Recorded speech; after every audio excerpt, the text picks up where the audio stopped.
నమః. Welcome to our channel times భక్తి. ప్రేక్షకులు ఎవరైతే ఉన్నారో, సబ్స్క్రైబర్స్ ఎవరైతే ఉన్నారో, మన యొక్క మైత్రేయ ముహూర్తం వీడియో చాలా అద్భుతంగా తీసుకువెళ్ళారు. చాలా సంతోషం అందరికీ కూడా.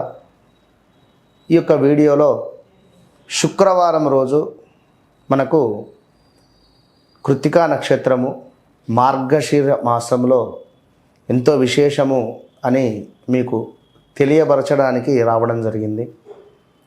ఈ యొక్క మార్గశిర మాసంలో కృత్తికా నక్షత్రం రోజు అన్నమలైలో అంటే అరుణాచలంలో ఒక అన్నమలై జ్యోతి అంటే అరుణాచలంలో ఒక జ్యోతిని వెలిగించేటువంటి పరిస్థితి ఉంటుంది.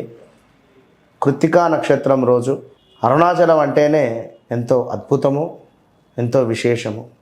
ఈ కృత్తికా నక్షత్రం రోజు మార్గశిర మాసంలో మరి మనకు శుక్రవారం రావడము ఎంతో విశేషము. శుక్రవారం వస్తేనే సంవత్సరానికి ఒకసారి వస్తుంది. ఈ విధంగా చేస్తూ ఉంటారు. కనుక ఈ మార్గశిర మాసంలో ఎవరైతే ఈ కృత్తికా నక్షత్రము ఉంది కనుక ఉదయం నుండి సాయంకాలం వరకు కూడా ఉపవాసం ఉండి సాయంకాలము ఈశ్వరునికి అభిషేకాన్ని చేస్తారో వారికి భగవంతుని యొక్క దివ్య ఆశీస్సులు, జాతకంలో ఉండేటువంటి గ్రహ దోషాలన్నీ కూడా తొలగిపోతాయి. మరొక ముఖ్యమైన విషయం ఏమిటి అంటే ఈరోజు ఇందాక చెప్పుకున్నాం మనం అరుణాచలంలో ఒక 3000 మందితో జ్యోతి వెలిగించేటువంటి పరిస్థితి, అఖండ జ్యోతి. ఇది ఎవరైతే దర్శిస్తారో వారికి జాతకములో ఉండేటువంటి అన్ని దోషాలు కూడా తొలగిపోతాయనే విషయాన్ని గమనించండి. కృత్తికా నక్షత్రం వారు ఖచ్చితంగా దర్శించే ప్రయత్నం చేయండి. లేదు అనుకునేటువంటి వారు మీ ఇంట్లో ఒక దీపాన్ని ఏర్పాటు చేయండి. అది ఎలాంటి దీపమయ్యా అంటే వీడియో చివరిలో నేను చెప్తాను. అయితే ఇక్కడ ఖచ్చితంగా ఈరోజు ఈశ్వరునికి అభిషేకం చేసుకోండి.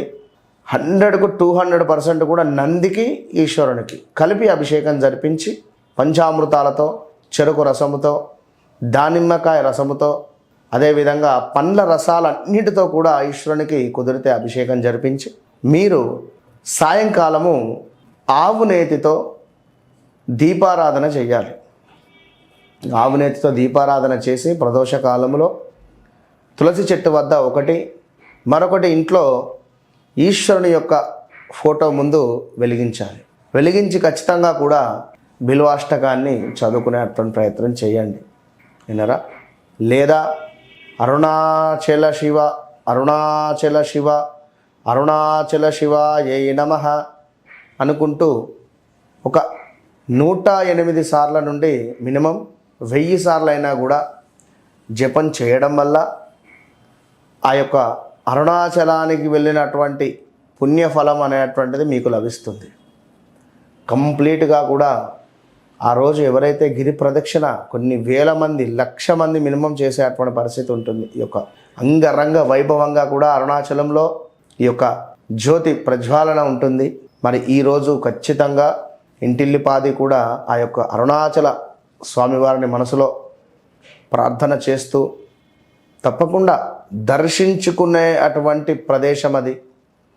అష్టదిగ్బంధము మొత్తము కూడా చుట్టూ కూడా లింగాలతో, శివలింగాలతో అష్టదిగ్బంధమైనటువంటి దేవాలయం అది. Most powerful. ఎవరి జీవితంలో అయినా అరుణాచలానికి వెళ్ళక ముందు, వెళ్ళిన తర్వాత అనేటువంటి మాట ఖచ్చితంగా ఉంటుంది. కనుక మరి ఈ యొక్క